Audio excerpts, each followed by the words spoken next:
Hey everyone, welcome to Locked On Lakers for Monday. Brian Kamenetsky, Andy Kamenetsky. The league is reopening an investigation into Jaxson Hayes for a domestic violence incident a few years back. We'll discuss next.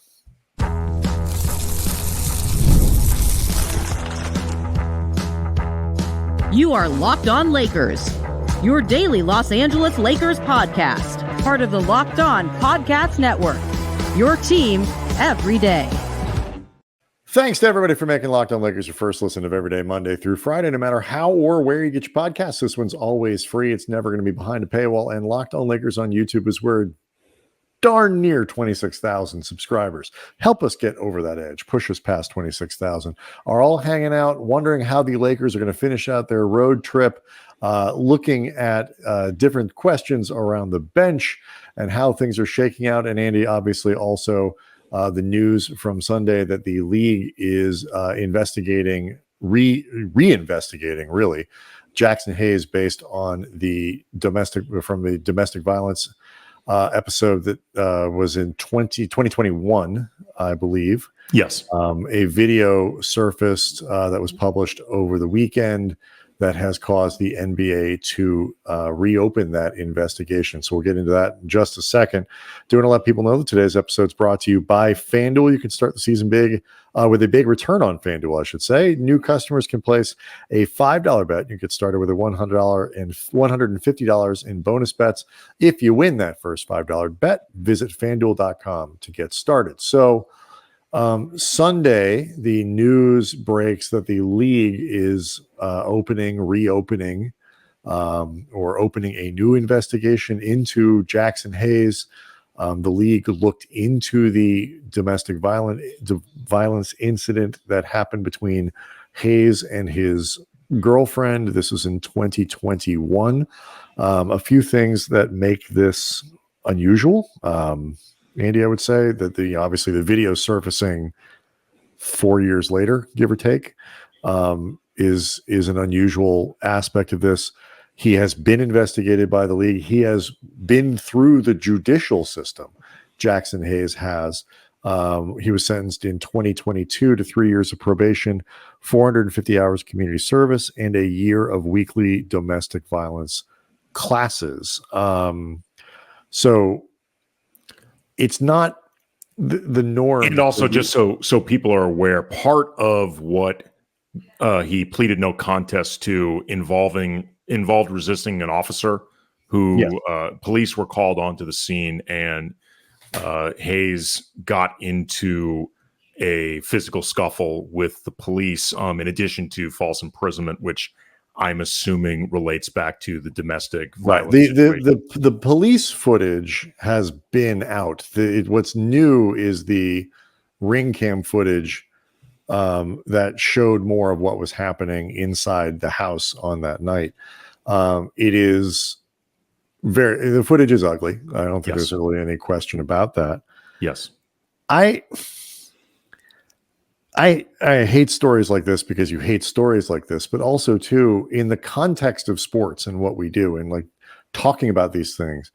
I honestly, I got this and I was like, I don't know what to do with this information, because you and I both talked about when they signed Jaxson Hayes, level of discomfort with his past.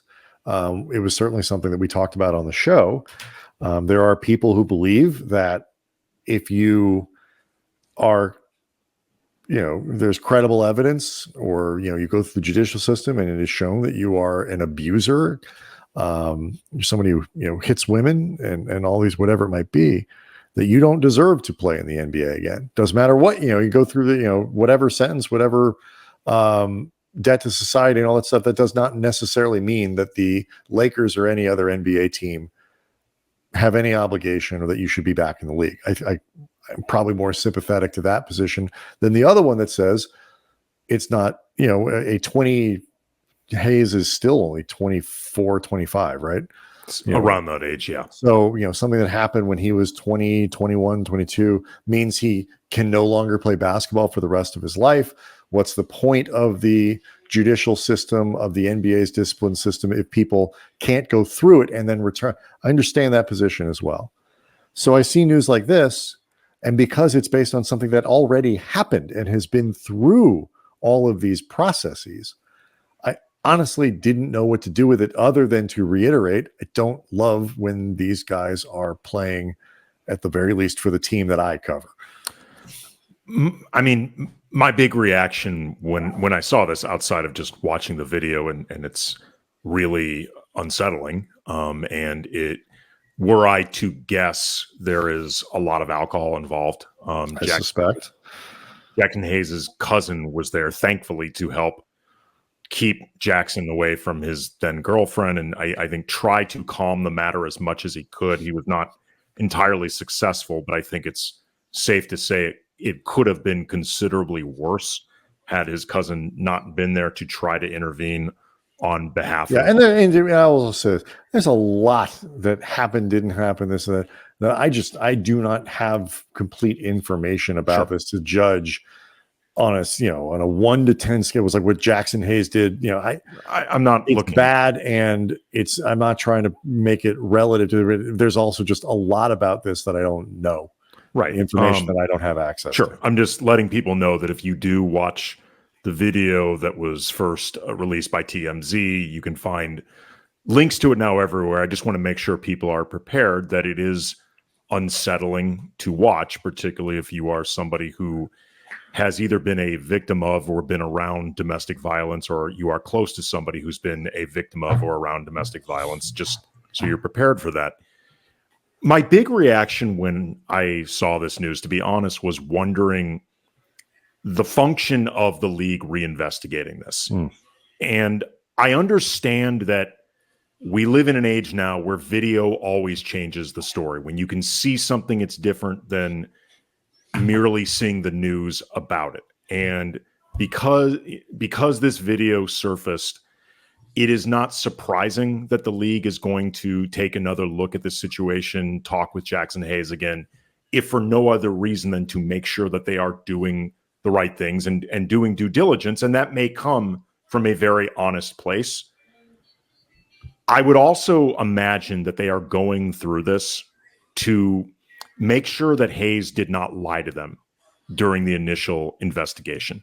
And I imagine the Lakers are going to talk with Hayes as well and talk with the league about their investigation to make sure that Hayes did not lie to them. I don't want to interrupt. I mean, you finish what you're saying here in a second.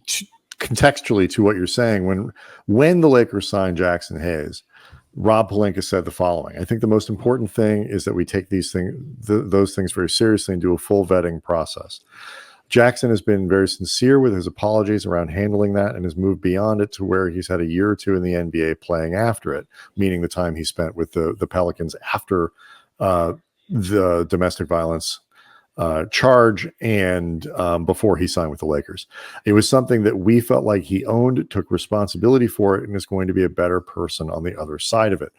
In theory, all of that still applies. Right. But that's why that's why the idea of whether or not Hayes lied to the NBA, lied to the Lakers, lied to both parties, I think is really important. If he did lie to them about anything, I think Jaxson Hayes is legitimately open to some form of punishment. And when I say some form of punishment, it's important to know that the league opted at the time never to discipline Jaxson Hayes. He has never been disciplined by the league. He has been obviously disciplined by the legal system, but that is a separate entity from the NBA altogether, much less than the Pelicans, now the Lakers. Unless Jaxson Hayes lied to the NBA or to the Lakers, if they punish him now for essentially the video coming out without learning any new information, that strikes me as the league and or the Lakers covering their own asses as opposed to really doing the right thing, because they had the opportunity to do the right thing 2 years ago, 3 years ago. The Lakers, theoretically, if it turns out Hayes really never lied to them about anything, they had the opportunity to do the right thing, I guess, in the form of not signing Hayes in the first place. If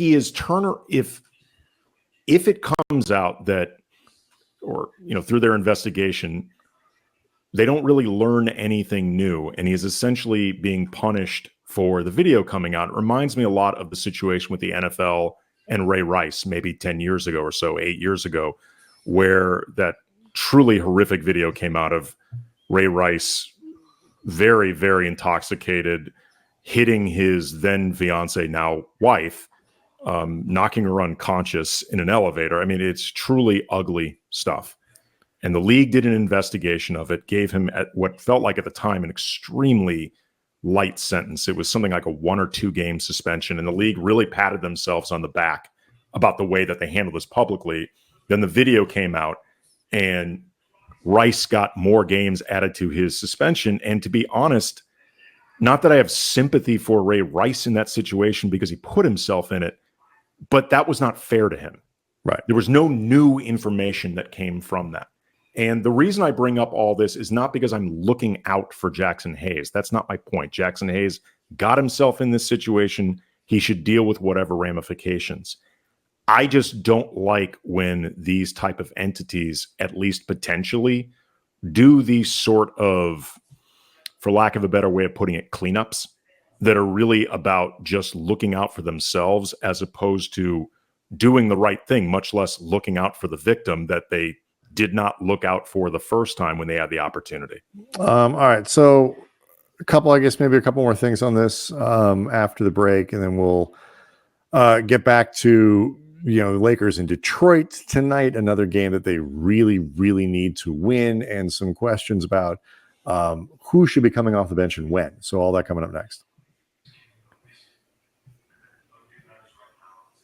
Locked on Lakers is brought to you by BetterHelp. This month, it is all about gratitude. And I want to shout out my wife. I want to shout out my family, my daughter, Brian.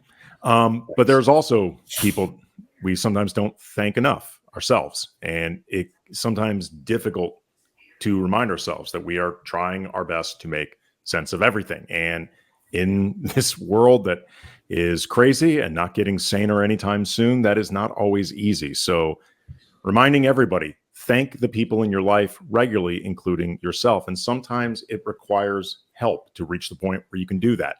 And that's where therapy can come into play. I can speak from firsthand experience about how much speaking with a professional helped my family and I during a really difficult period, just teaching us ways to talk with each other better, to come up with compromises that don't leave you feeling either unsatisfied or unheard, and just finding different ways just to be the best version of yourself and help other people be the best version of themselves. And if you're thinking of starting therapy, give BetterHelp a try. It's entirely online, designed to be convenient, flexible, suited to your schedule. Just fill out a brief questionnaire, get started with a licensed therapist, and then you could switch therapists if for whatever reason it's not working, for no additional charge. Let the gratitude flow with BetterHelp. Visit BetterHelp.com/LockedOnNBA to get 10% off your first month. That's BetterHelp, HELP.com/LockedOnNBA.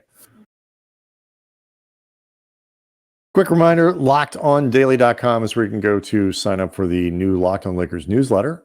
Basically keep up with everything happening with the show, kind of delivered to you every day into your inbox. Couldn't be any easier. So again, LockedOnDaily.com. I never liked the seg into like, how does this affect the team? What does this mean for the Lakers that Jaxson Hayes is being reinvestigated for domestic violence charges? The short of it is, to me, he is going to keep playing while the league does this. The league and the Lakers are not going to pull him off the floor. Were we to guess? I mean, we don't know this concrete. That's what I'm saying. My guess is that this is, I do not think the league or the Lakers are going to pull him off the floor. And, the flip side is, were discipline to be handed down to him by the league, it obviously would leave the Lakers, very shorthanded in near term. But to me, at least, this is something that, I guess, a discussion that happens if or when the league actually takes additional action here. So for the time being, I don't think it will have an impact on the Lakers. They're not going to talk about it. Redick was asked about it. JJ Redick was essentially asked about it on Sunday when the Lakers were practicing in Toronto and said, we're not going to talk about it. He said, we're aware the league has reopened this investigation, and that's all we're going to say. So I would be very surprised, too, if Hayes is made available during this process at all in front of media ever. And if he does, he's not going to talk about it. So the other things that the Lakers are trying to deal with, we saw the tweak in the rotation on on Friday's game where they kind of readjusted to really last year's substitution patterns, where you're playing more minutes with D'Angelo Russell and Anthony Davis together with other members of the bench, and then Austin Reeves and LeBron James with other members of the bench. There is an interesting conversation to be had, though, because both Max Christie and Gabe Vincent are struggling. I think it's fair to say. Christie is probably coming off his best game of the season, but it was still 13 minutes where he got to the line 5 times and he hit a shot. And I thought he played well in that game. Actually, he did. It was probably his best game of the season. It was still not something where you're jumping off your seat in excitement. And Vincent really continues to struggle, especially, again, offensively. Neither one of these guys really giving you much. The Lakers then have to figure out what they're going to do with their bench and try to find combinations that can get these guys going, because I don't see a lot of scenarios in which, other than just shortening your rotation to 8, you can avoid playing Christie and Vincent at least somewhat consequential minutes. Got to figure out how to make this work. Yeah, absolutely. The Lakers are not in a position right now where they could take one, or really one, but certainly not both off the floor right now. I would look for ways to split them up a little bit more, like in terms of when they come out on the floor, just so you don't have as collectively unproductive a backcourt together. Right. And I mean, that was one of the things. They were out there together, but with D'Lo on Friday. Right. I think the idea of helping that along. I think that's helpful. I would look for more minutes for Dalton Connect with the bench, period. His minutes have started to go down, and that's something I would like to see JJ Redick change, just because Connect is already establishing himself. I mean, you can tell by the way defenses are dealing with him. He has established himself as somebody that you need to guard and that you need to pay attention to. And the more you have another guy out there that defenses have to pay attention to, the less easy it is to ignore somebody else on the floor. So and the less of a problem it is if one of those guys is not giving you anything offensively. So I would like to see Dalton play more. I would like to see a little more action set up for him. There's also an interesting question that down the stretch of games, I would like to see JJ, when he's looking for defensive substitutions that typically are for D'Lo, but in the last game actually against Toronto, actually was for Rui. It was one of the worst games Rui's played as a Laker. I mean, he was, other than 2 critical back-to-back threes, and props to him, Rui was pretty miserable in this game. And down the stretch, he was taken out. And Gabe Vincent got some of those minutes. He's been a defensive sub that way, one way or the other, and kind of like a closer and somebody that JJ Redick obviously trusts. And I get why. Vincent is very professional. He studies the assignment. He is predictable. Coach, you talk about this all the time, Brian. Coaches love predictability. But as a defensive sub, which is why he's often in there, especially with the Lakers being as switchy as they are now, often by design, like you don't even have to work that hard to manipulate. I think a little overly. I think that is something they're trying to clean up a little bit. But for the time being, broadly, yes, they have been switching a ton. Right. It's not that difficult to get Gabe Vincent onto the offensive player that the other team wants. Mm-hmm. And Vincent is, he's a solid defender, but he is not good enough, I think, to offset the fact that he's very little. And they are when your defensive sub is somebody that offenses are targeting, that in and of itself, I think, exposes a flaw. I would like to see Christie tried out with that role, because A, I don't think he's any worse defensively than Vincent, but B, he's just bigger. Like he's bigger. It is not as ideal to automatically switch Christie onto whoever. He's going to give you more rebounding, if nothing else, to maybe close out a possession. And for whatever degree it matters to try to keep working up his confidence, I think this would be helpful. But from a practical standpoint, I'm not saying Christie is lighting the world on fire right now, because he isn't. But I think from he is the worst plus minus in the league. Well, it might be a little better now after that last game. That's true. It's better. But plus minus, while an imperfect measurement, sure, it's not that imperfect. No. Again, he has not gotten off to the start that they need. I think one. I mean, I don't have a problem with it. They both have similar shortcomings at this point, where you're sacrificing essentially the same thing right now with both those guys, which is offensive contributions. So if you think that Christie is a more versatile defender and you can arrange him with keeping, maybe D'Lo on the floor, maybe it's D'Lo's off the floor and it's Reeves, and if you think that Max can fit in that, what you're trying to do, I don't have a problem with playing him. He has not had a lot of high leverage minutes. He didn't get nearly enough playing time last year to move him far enough along the expectations ladder to where he is able to produce on a daily basis what I think a lot of Lakers fans and probably the organization had in their brains about what Christie was going to be this year. They have fully formed Christie in their brain, and I'm not sure he's played enough basketball to get there. Even if he will get there eventually, and that's an open question. We're treating him like somebody with 2 full years of robust NBA experience, and that's not true. It's just not the case. And so if you can win games, you allow yourself the flexibility of time for players like Vincent and Christie, who you are going to need this year to improve. And for that matter, you allow the flexibility for Jared Vanderbilt to make sure he's fully healed before he comes back. Like, these games matter in 100 different ways. So don't screw up the game against Detroit. Something we talked a little bit after Friday's game, Andy, about Anthony Davis's comments about really kind of the way that the team let off the gas after the first quarter. There were a couple other things that stuck out to you, so let's get to that next. Locked on Lakers is brought to you by FanDuel. Tackle the NFL action with FanDuel, America's #1 sportsbook. Right now, new customers get $150 in bonus bets.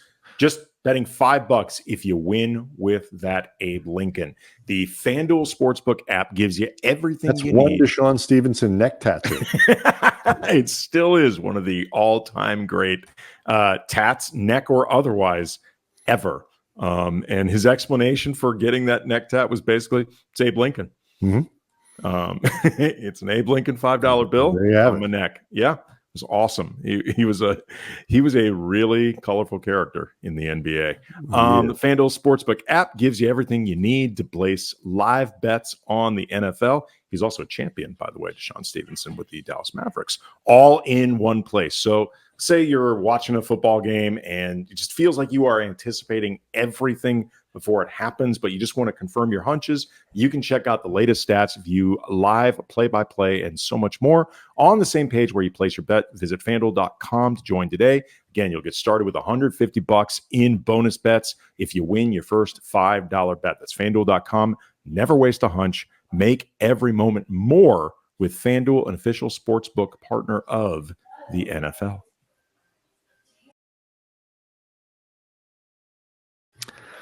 I thought the way that AD kind of laid into the team and made it very clear that the performance that they gave following building that lead was just not going to work.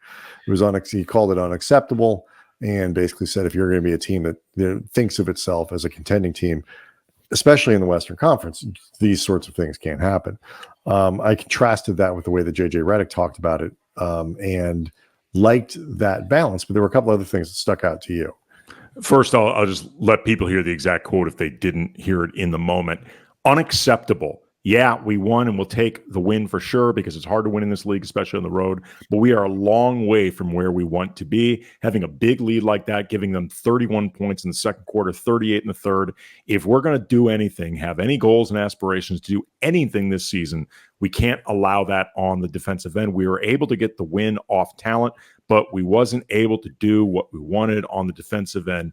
They became very comfortable coming out in halftime and in that second quarter and made shots and were able to get back into the game. He then talked about the details like offensive rebounding, getting back in transition, taking better care of the ball, and like laying out all these different things that did not go well in the second half, which is, like you said, Brian, contrasts very heavily with JJ Redick talking about he thought the first half was the best half of basketball they've played all season.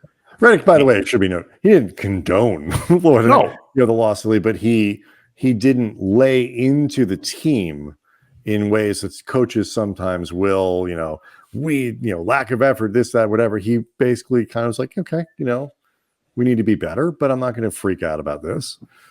I just really like that he spoke so forcefully about this stuff, AD, because it feels reflective of something that we've seen more of with AD over the last year to where we are now and what we want to see continue, which is just him being the most important player on this team.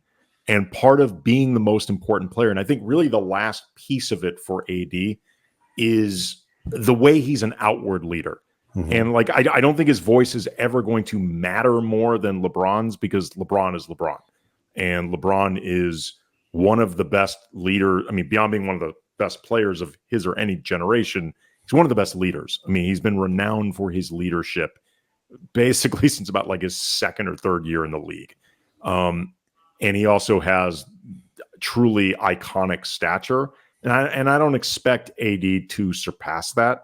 But what I do want is AD to outwardly conduct himself more as somebody whose voice always matters a lot and that he should be heard from. It's like, remember last year when he really got the attention of everyone when he said during the playoffs, we often don't know what we're doing. And I mean, beyond the fact that that is a what the F statement for a team that's in the playoffs, AD is not often somebody who said things like that. And I know to some degree, especially contextually, he'd been one of the players that had generally stuck up for Darvin, right? Even while other players on the team might have been taking a few more shots, whether anonymously or passive aggressively. And look, there's no one size fits all way to lead. Tim Duncan was never known as a particularly chatty fella, and nobody ever questioned his ability to lead. I just think for somebody like Anthony Davis, who, I'm trying to think of the best way to put this, I think sometimes people question his alphaness, which I think is silly. If you make this league, you are by definition an alpha. It's all just a sliding scale compared to the highest alphas in the league versus the lower, but all these dudes are alphas. Like, right. It's impossible to get. Like as a star, it's a certain type of attitude. It's a certain type of approach. And I just think it's all part of that process for AD. I think he's sort of been there for a little while.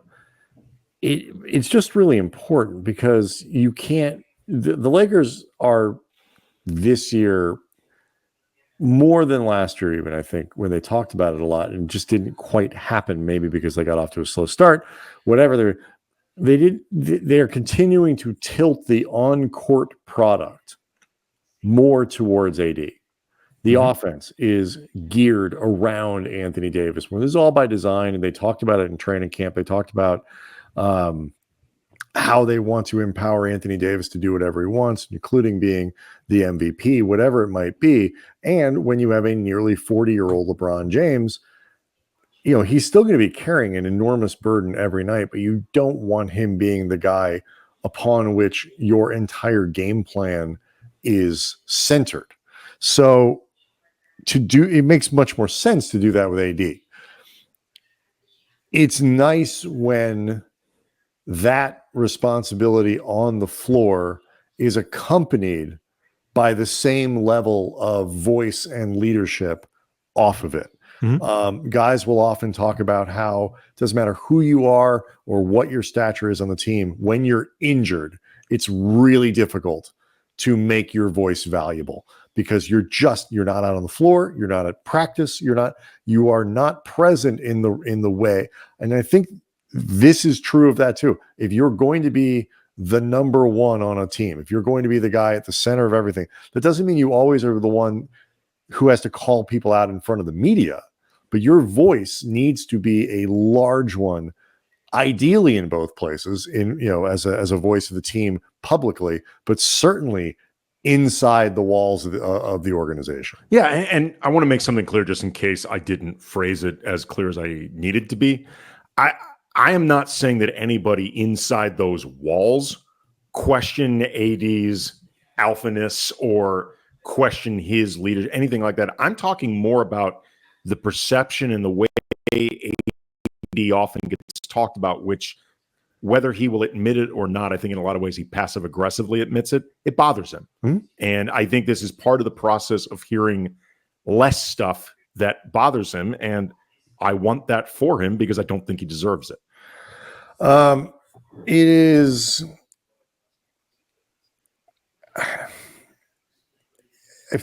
I wonder how much do you think this sort of thing, when people